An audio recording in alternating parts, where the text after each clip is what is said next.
So hello everyone, welcome back to my YouTube channel. So now the our lecture basically depend on sickle cell anemia, right? तो हमने कितनी बार sickle cell anaemia को ना केवल अपनी graduation के time पे बहुत पढ़ा है एंड ट्वेल्थ क्लास से ही हम बेसिकली पढ़ते आ रहे हैं कि सिकल सेल एनीमिया क्या है। ठीक है, एक बार मैं जस्ट इसे को रब कर देती हूँ। मैंने पता नहीं क्या क्या लिख रखा है इधर। सो अगर मैं आपसे पूछूं कि सिकल सेल एनीमिया है क्या, तो हम बेसिकली ट्वेल्थ क्लास से जो हमने पढ़ा है हम उसी के बेस में बोल सकते हैं कि it is a type of genetic disorder, right.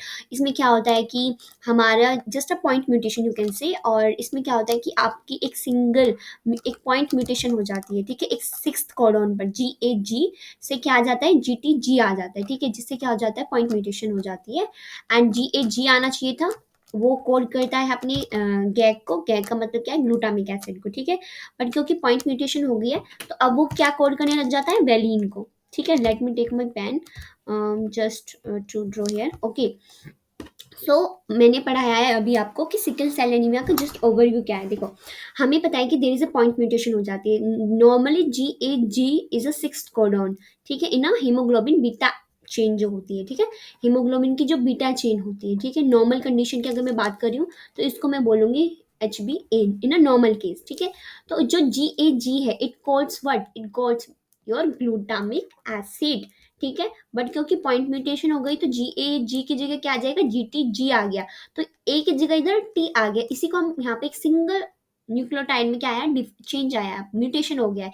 इसी को हम पॉइंट म्यूटेशन बोलते हैं। और ग्लूटामिक एसिड की जगह क्या आ गया, अपना वेलिन आ गया है। ठीक है, जिससे कि अमाइनो एसिड का पूरा कोडॉन जो सीक्वेंस है जिसको ये कोड कर रहा था, ये तीन कोडॉन मिलके एक अमाइनो एसिड को कोड कर रहे थे, that is glutamic acid. But because of the mutation in a single point mutation, so now in this codon, whole codon, it codes your amino acid, that is your valine, right? So if I come to this write up, and this basically this is a book that is basically good in your exams, like you are, if you are preparing for any CSR net or your MSc entrance, right? So name of this book is glick pastor में। ठीक है, वो बहुत अच्छी book लगी मेरे को, तो मैंने यहाँ से राइट अप लिया है। देखो, सिकल सेल एनीमिया का जस्ट यहाँ पे ओवरव्यू है that this is a genetic disorder. ठीक है, इसमें क्या होता है कि आपकी सिक्स अमाइनो एसिड जो है बीटा चेन की, वो अफेक्ट हो जाती है हीमोग्लोबिन की, जिससे क्या होता है, रेड ब्लड सेल्स इरेगुलर बनने स्टार्ट हो जाएंगे क्योंकि म्यूटेशन हो गया है ना।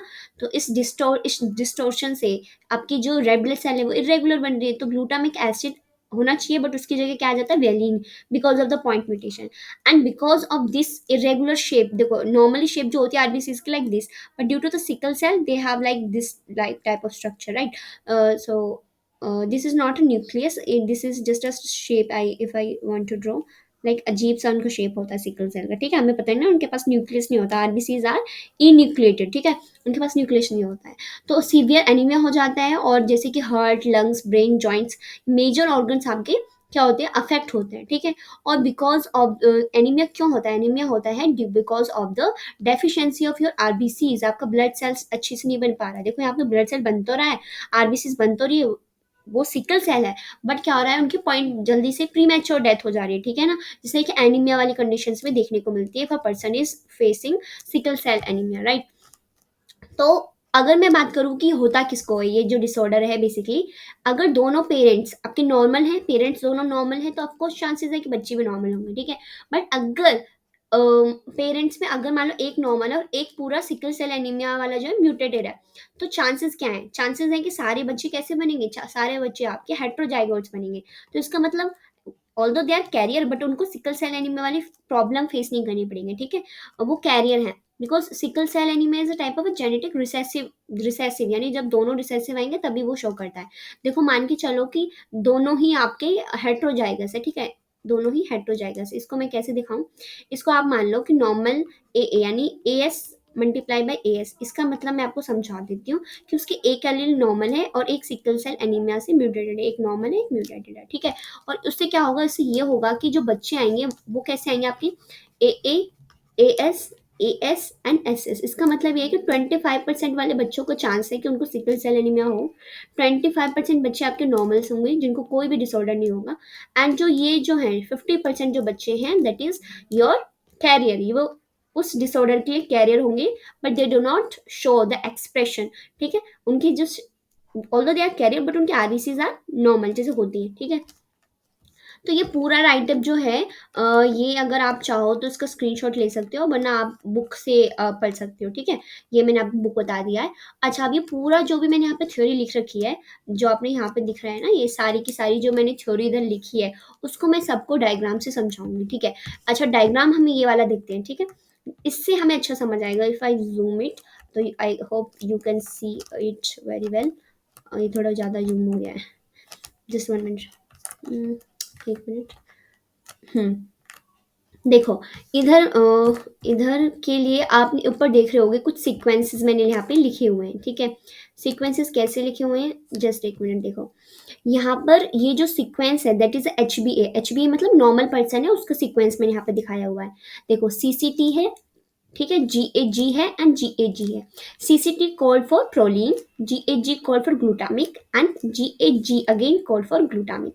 सो ये कोडॉन मैंने लिखे हुए हैं, फिफ्थ, सिक्स एंड सेवंथ। तो जो म्यूटेशन होती है वो सिक्स कोडॉन पे होती है। देखो, नॉर्मल तो GAG होना चाहिए, बट जो पर्सन म्यूटेटेड है उसको मैंने यहाँ बताया HBS से, ठीक है, यानी सिकल सेल एनीमिया जो म्यूटेटेड है, उसमें देखो उसका CCT भी सेम है, उसका GAG भी सेम है, यानी स्टार्टिंग और एंडिंग के कोडन इसके भी सेम है। बस डिफरेंस कहाँ पे आता है, इन बिटवीन। यहाँ पे आना चाहिए GAG, बट आ क्या रहा है GTG, यानी कि आना चाहिए GAG जो कोड करता है ग्लूटामिक एसिड को, बट आ रहा है GTG, यानी it calls for your valine. This is a sickle cell anaemia का जो हमें पॉइंट म्यूटेशन हो जाता है, इसी की वजह से गड़बड़ियां हो रही है, ठीक है ना।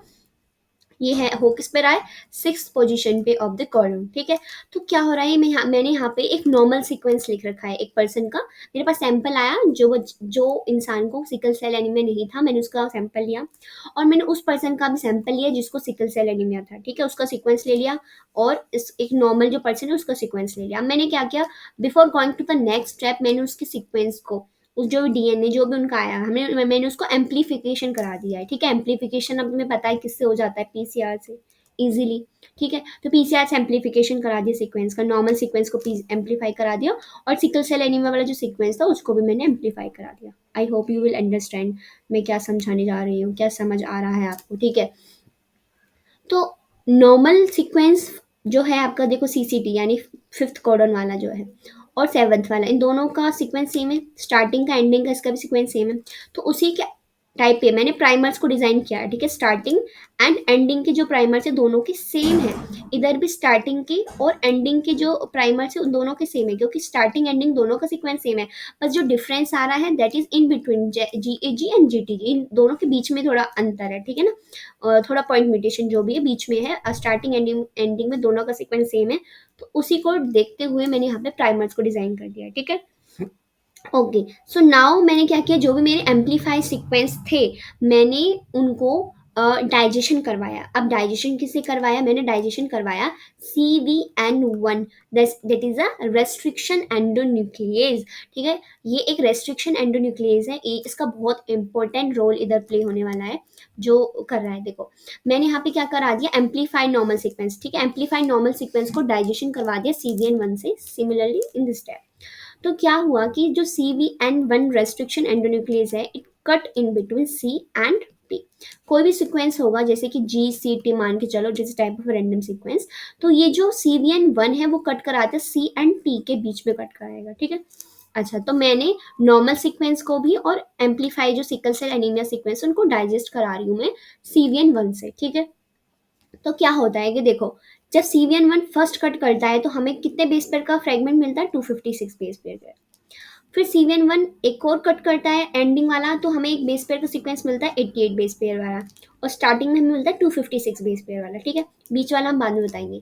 इधर भी देखो, अगर हम स्टार्टिंग का कट करा रहे हैं, CVN1 फर्स्ट फ्रेगमेंट को कट कर रहे हैं, that is in between C and T कहीं कट कर रही होगी, तो हमें पहला बेस पेयर 256 बेस पेयर का मिल रहा है, similar to the this step. और ऐसे ही इसने यहाँ भी एक कट कराया है, ठीक है।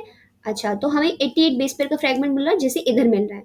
बस डिफरेंस यहाँ पे आ रहा है कि बीच में जो फ्रेगमेंट मिला है ना, ये 382 बेस पेयर का है, बट यहाँ जो हमें यहाँ में दो फ्रेगमेंट मिल रहे हैं, क्योंकि CVN1 नॉर्मल वाले में एक एक्स्ट्रा कट लगाता है। एक्स्ट्रा कट लगा रहा है, तो टोटल कितने कट हो गए, टोटल कट जो CVN ने लगाए हैं 1 2 3।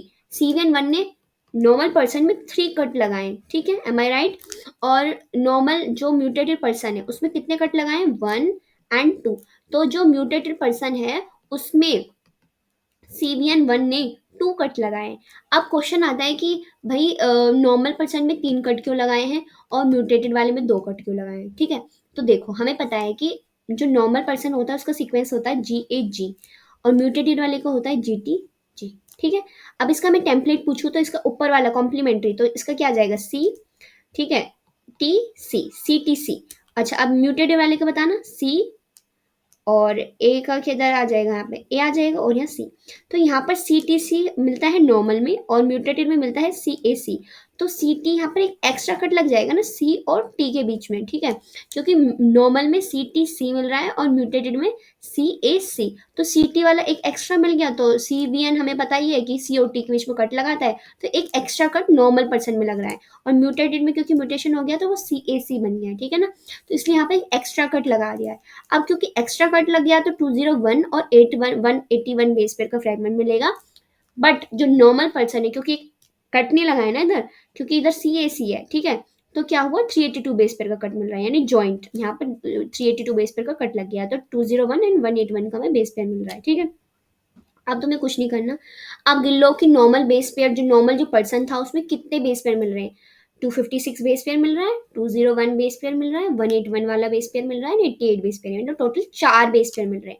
ठीक है, तो तुमने क्या कर दिया, जो भी तुम्हें फ्रेगमेंट्स मिले हैं, यानी कि जो भी तुम्हारा पहले DNA था इस टाइप का, क्योंकि उसमें बहुत सारे कट लग गए हैं, अब जो भी तुम्हें फ्रेगमेंट मिले हैं वो तुमने लोड कर दिया। अगर रोज रियल में हमें पता है ना लोड कर देते हैं, हमने सैंपल लोड कर दिया नॉर्मल पर्सन का। तो नॉर्मल पर्सन के कितने फ्रेगमेंट है, 1 2 3 4, 4 फ्रेगमेंट है ना, तो 4 बैंड्स मिल रहे हैं, 256 वाला, 201 वाला, 181 वाला, 88 वाला। ठीक है, सिकल सेल एनीमिया के कितने बेस पेयर मिल रहे हैं, 256 वाला, ठीक है, एंड 382 वाला एंड 88 वाला। ठीक है, तो इसलिए यहाँ पे 3 मिल रहे हैं, 382 वाला मतलब मिल रहा है एंड 256 वाला एंड 88 जो यहाँ पे है उसी टाइप में। बट जो आपका हेट्रोजाइगस है, ठीक है, उसके पास सारे ही फ्रेगमेंट्स मिल रहे हैं। ये सारे के सारे। तो अब इसका मोलिकुलर डायग्नोसिस में कैसे हेल्प है, मतलब कैसे हेल्प कर रहा है, कैसे डिटेक्शन में हमारा हेल्प कर रहा है। ये ऐसे हेल्प कर रहा है, देखो जो भी नॉर्मल पर्सन, मेरे पास नॉर्मल पर्सन का सीक्वेंस होगा। अब जिस बंदे को भी, जिस बच्चे को भी, किसी को भी, जिसको भी सिकल सेल एनीमिया होगा, मैं उसके जीनोटाइप को देख के ही बता दूंगी उसका भाई फ्रेगमेंट्स कौन सी पोजीशन पर लाई कर रहे हैं। ठीक है, उनको देख के ही मैं बता दूंगी कि उसको सिकल सेल एनीमिया है। क्योंकि हमें पता है कि जिसको सिकल सेल एनीमिया होता है उसको एक तो 382 बेस पेयर पे उसको क्या मिलता है, उसका फ्रेगमेंट मिलता है, एक 256 पे उनका क्या मिलता है, फ्रेगमेंट मिलता है, एंड 88 पे मिलता है उसका फ्रेगमेंट। ठीक है, तो भाई लुकिंग इट्स जीनोटाइप, मैं जो है इजीली प्रिडिक्ट कर सकती हूँ उसकी जीनोटाइप को with looking with the normal individual. जो नॉर्मल इंडिविजुअल से कंपेयर कर लो सिकल सेल वाले को, और हम इजीली बता सकते हैं कि इस पर्सन को सिकल सेल एनीमिया है। और नॉर्मल पर्सन को, जो सॉरी सिकल सेल एनीमिया का कैरियर है, उसमें सारे ही फ्रेगमेंट्स मिलेंगे। और अगर किसी के सारे ही फ्रेगमेंट्स मिल रहे हैं तो मैं उसको जाके बता दूंगी कि आप सिकल सेल एनीमिया के लिए क्या हो, कैरियर हो, यानी कि हेट्रोजाइगस है वो। ठीक है, so this is the all about the diagram. ठीक है, अगर आपको, I know you it is very meshy हो गया है बहुत ज़्यादा, तो इसको जस्ट ये आप बेसिकली बुक में जाके पढ़ सकते हो ग्लिक वाली में। और this is the all about, अगर हम इसमें पढ़ें है क्या।